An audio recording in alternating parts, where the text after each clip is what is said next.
आपके लिए एक सच्चाई से अवगत कराऊंगा।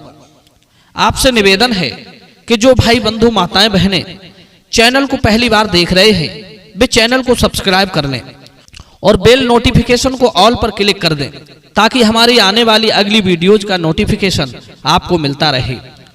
तो चलिए अधिक समय ना लगाते हुए आज की सच्चाई को इस कहानी के माध्यम से समझाते हैं। मित्रों, एक बाग में एक पेड़ पर बहुत सारे गिद्ध रहते थे।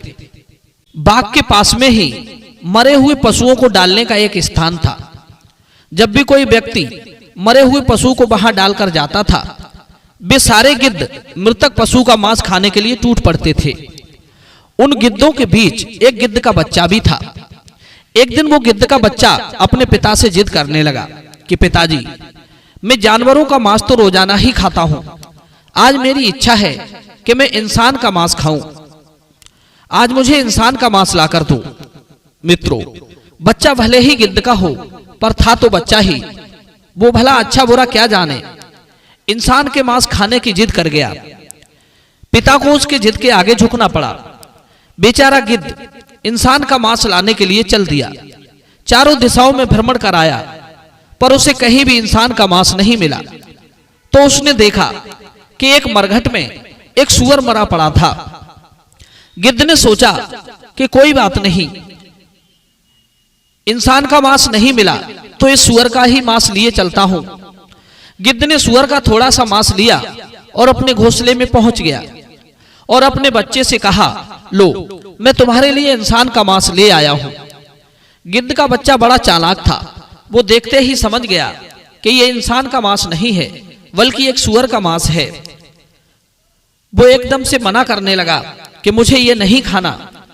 अब तो गिद्ध भागा भागा गया और कहीं से एक गाय मरी पड़ी थी, वो गाय का मांस ले आया।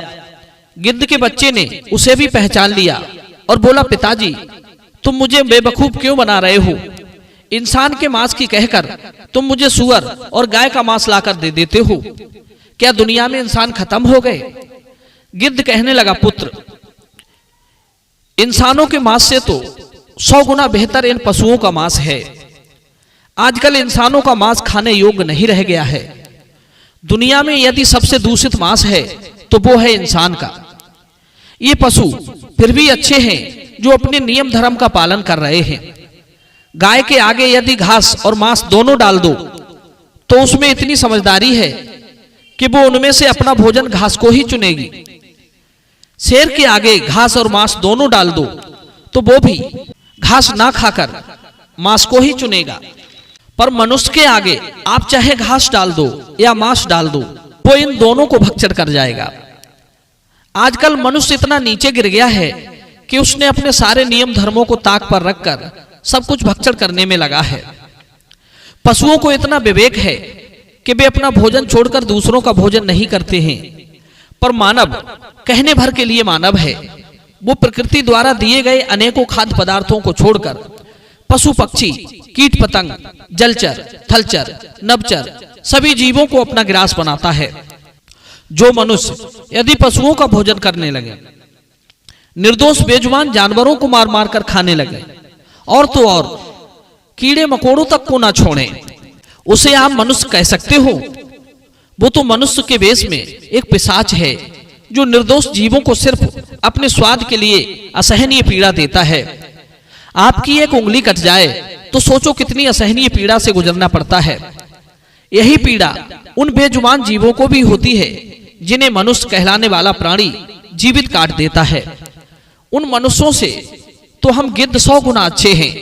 कम से कम हम जीवित पशुओं को तो मारकर नहीं खाते, हम तो उन्हीं को खाकर अपनी भूख मिटाते हैं जो जानवर मर जाते हैं। रही इंसान की बात, तो इंसान का ही खून पिए जा रहा है। सोचो, जो अपनी जाति भाई बंधुओं का नहीं है वो अन्य जीवों का कैसे हो सकता है? और सीना ठोककर कहता है कि समस्त प्राणियों में मैं ही सर्वश्रेष्ठ हूं क्योंकि मैं इंसान हूं। काहे का सर्वश्रेष्ठ? इंसानियत जिसके अंदर ही नहीं है। मनुष्य का नहीं है। मनुष्य की छोड़ो, जिसने उसे जन्म दिया, पाला पोसा, उसे जवान बना दिया, वो उनका भी नहीं होता। स्वार्थ और वासनाओं में इतना डूब गया है कि जिसके लिए वो कुछ भी करने को तैयार रहता है। जो अपनी मां का नहीं हुआ वो दुनिया में किसी का नहीं होगा। गिद्ध बोला, बेटे, कन्या विक्रय, निर्दोष महिलाओं पर अत्याचार, बेगुनाहों को दंड, भ्रष्टाचार, ठगी, चोरी, चुगली, झूठ, अबोध बच्चियों के साथ दुष्कर्म, हिंसा, गौओं का त्याग, बेजुबान पशुओं का वध, अन्याय से धन संचित करना, ये सब बातें मनुष्यों को दूषित करती रहती हैं। छोटी छोटी बातों पर लड़ाई झगड़ा करना, एक दूसरे की जान के दुश्मन बन जाना। गिद्ध बोला, बेटे, क्या तुम ऐसे दुष्ट मनुष्यों का अपवित्र मांस खाकर अपवित्र होना चाहते हो? गिद्ध का बच्चा कहने लगा, पिताजी, मैं समझ गया कि मनुष्य इतना नीचे क्यों गिर गया है। उसने अपनी वृत्ति छोड़कर राक्षसों की, पशुओं की और शैतानों की वृत्ति को अपना लिया है। अब हमें लगता है कि हमें अतिशीघ्र यह देश छोड़कर जाना चाहिए और अन्य कहीं किसी ऐसे द्वीप पर जाकर अपना निवास बनाएं जहां मनुष्य ना हो। सोचो, आज तो ये कुत्ता, बिल्ली, जानवर, पशु पक्षियों को खाकर अपना पेट भर रहे हैं। आने वाले समय में ये हमको भी नहीं छोड़ेंगे। जो सुअर मल खाकर अपने शरीर का पोषण करता है, मल से ही उसके शरीर में मांस विकसित होता है, ये पापी मनुष्य उसे भी बड़े चाव से खा जाते हैं। जो गाय रूखी सूखी घास खाकर, सूखा भूसा खाकर अपने शरीर का पोषण करती है और उसी शरीर से उत्पन्न करके दूध, दही, घी, मक्खन इन्हें खाने को देती है, जिससे इनके शरीर का विकास होता है, बुद्धि तेज होती है, ये निर्दयी हैवान मनुष्य उसको भी काट कर खा लेते हैं, जबकि वो तो बदले में चारा पानी के अतिरिक्त कोई इच्छा भी नहीं रखती। ऐसे दरिंदों के देश से तो चले जाना ही अच्छा है, क्योंकि यहाँ के मनुष्य रूपी गिद्ध जानवरों को अपनी मौत से मरने से पहले ही मारकर खा जाते हैं। हमारे लिए तो बचेगा ही कुछ नहीं, फिर तो यहाँ भूखन मरना होगा। कहते हैं, जैसे समुद्र के लिए वर्षा महत्वहीन है, तृप्त के लिए भोजन व्यर्थ है, धनी को दान देना फिजूल है, सूर्य रहने पर दीपक जलाना व्यर्थ है, उसी तरह जहां जीविका ना हो वहां ठहरना व्यर्थ है। दूसरी बात, मनुष्य को उस समय तत्काल भाग जाना चाहिए जहां अचानक उपद्रव होने लगे, कोई अचानक हमला कर दे, भीषण अकाल पड़ जाए या किसी दुष्ट व्यक्ति का संग हो जाए। ऐसे में भलाई की उम्मीद नहीं की जा सकती। तीसरी बात, जो बुद्धिमान आने वाले समय का अनुमान कर पहले से ही उसका सामना करने का प्रबंध कर लेता है और कोई संकट पड़ने पर उसका उपाय भी शीघ्र खोज लेता है, वो सदा सुख से रहता है। सब कुछ भाग्य लिखा मानकर निश्चिंत बैठे रहने वाला मनुष्य शीघ्र पतन को प्राप्त होता है।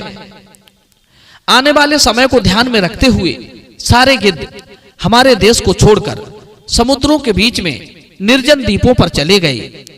विपत्ति आने से पहले ही जो प्रबंध कर लेता है वही बुद्धिमान है। मित्रों, इस वीडियो के विषय में आपके क्या विचार हैं, आप हमें कमेंट सेक्शन में अवश्य बताना। आप सभी का बहुत बहुत धन्यवाद। जय श्री